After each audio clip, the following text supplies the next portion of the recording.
Question है check whether C N can end with the digit zero for any natural number N. किसी भी natural number से, natural number क्या होते हैं हमें पता है, 1 2 3 4 5 6 7 8 9 एक्सेट्रा। अब उन्होंने कहा है कि 6n can end with the digit zero. जैसे अगर मैं कहूँ कि अगर मैं किसी 10 टू द पावर 1 तो कितना होगा,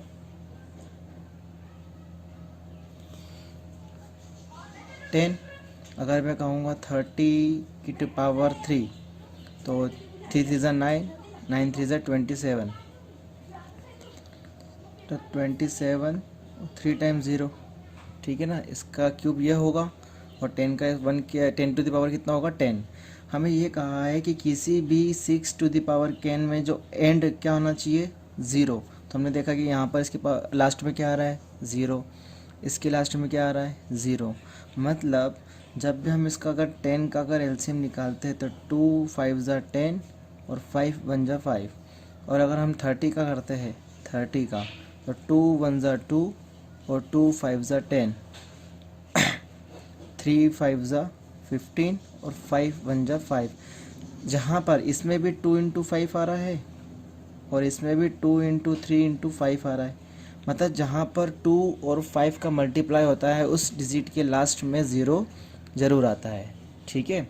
अब यहाँ पर हमें ये कहा गया है कि 6n can and with the digit zero for any natural number. तो कैसे होगा, तो हम देखते हैं।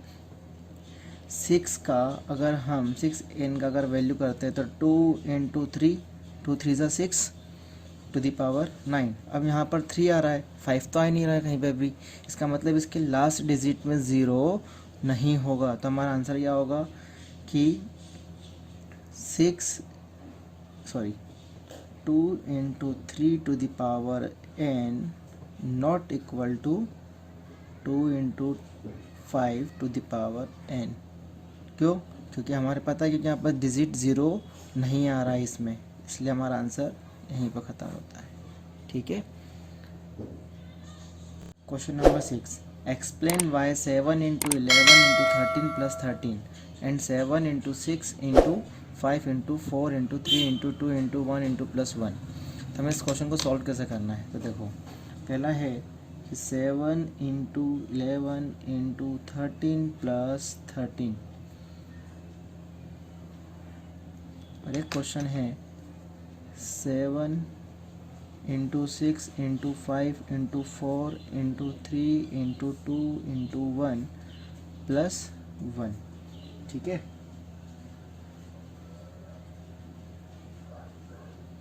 तो हम देख रहे हैं यहाँ पर कि इन सभी में हमको ये पता करना है कि कंपोजिट नंबर है या नहीं होगा। तो सॉल्व कैसे करेंगे, देखेंगे हम कि 7 इंटू 11 इंटू 13 प्लस 13 में कॉमन कितना है, 13, ठीक है ना। 7 का इंटू 11, अभी तो 13 तो कैंसिल हो जाएगा क्योंकि 13 हमने कॉमन ले लिया, प्लस 1। तो 13 इंटू 7 इंटू 11 कितना हो जाएगा, 77 प्लस 1। तो 13 इंटू 78।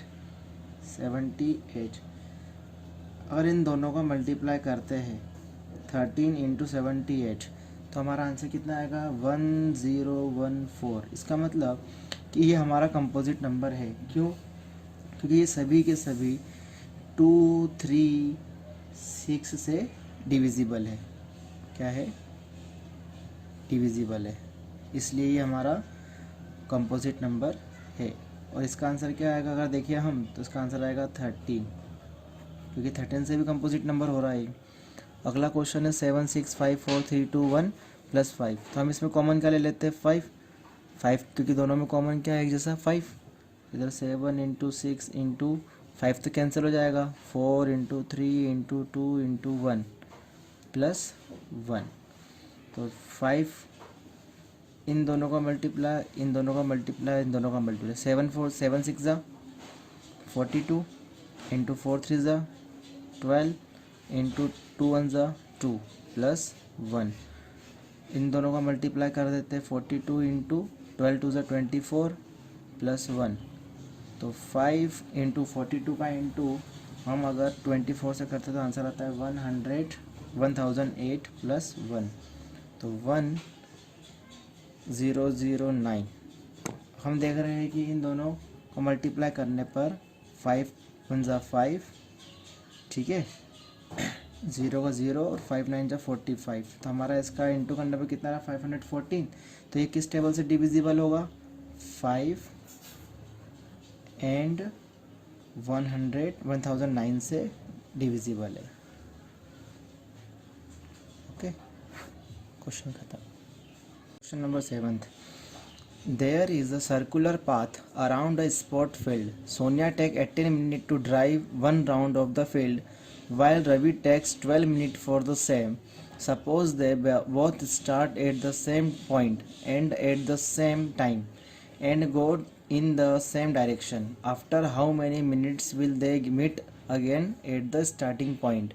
मतलब अगर हम कहें कि एक हमारे पास सर्कुलर पाथ है, क्या है, एक सर्कुलर पाथ, एक गोलाकार गार्डन है, वहाँ पर हमने एक मिडिल पॉइंट पे बोला कि सोनिया जो है वो इस पूरे राउंड को कितने मिनट में कर रही है ड्राइव, 18 मिनट में। तो हमने माना कि सोनिया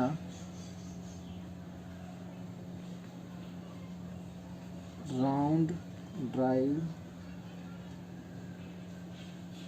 इन drive of field equal to 18 minute, ठीक है। और वही ग्राउंड में रवि कितने टाइम में कर रहा है राउंड, वो 12 मिनट में चक्कर लगा रहा है। तो हमें ये बताना है कि ऐसा कौन सा टाइम आएगा जिसमें वो दोनों सेम पॉइंट पे एक साथ स्टार्टिंग पॉइंट पे मिलेंगे यहाँ पर, ठीक है। तो हम देखते हैं कि रवि और सोनिया, रवि 12 मिनट में कर रहा है, तो अगला राउंड कितने टाइम में करेगा, 24 टाइम में, फिर 36 टाइम में। वैसे ही सोनिया कितने मिनट में लगा रही है, 18 में, फिर 36 टाइम में। द सेकेंड राउंड कितने मिनट में लगेगा उसका, 36 टाइम में, मिनट में, फिर थर्ड टाइम में 72। अब हमें ये देखना है कि इसमें जो सेम टाइम पे वो मिल रहे हैं वो कौन सा टाइम है, तो 36 और 36 दोनों में क्या है, एक सेम टाइम है। मतलब अगर हम देखें इस क्वेश्चन में तो हमारे पास रवि कितना टाइम लगा रहा है एक राउंड को चक्कर लगाने में, 12 मिनट, और वही सोनिया कितना टाइम लगा रही है, 18 मिनट। तो 2 6 ज़ा 12, 2 3 ज़ा 6 और 3 1 ज़ा 3। वैसे ही 2 9 ज़ा 18, 3 3 ज़ा 9 और 3 1 ज़ा 3। 12 मिनट में 12 टाइम में चक्कर लगा रहा है 12 मिनट्स में। तो 2 6 ज़ा 12, 2 3 ज़ा 6 और 3 1 ज़ा 3। वही सोनिया जो है वो 18 मिनट में राउंड लगा रही है। तो 2 9 ज़ा 18, 3 3 ज़ा 9 और 3 1 ज़ा 3। तो हम इन दोनों का एलसीएम लेते हैं। एलसीएम ऑफ क्या होगा, 12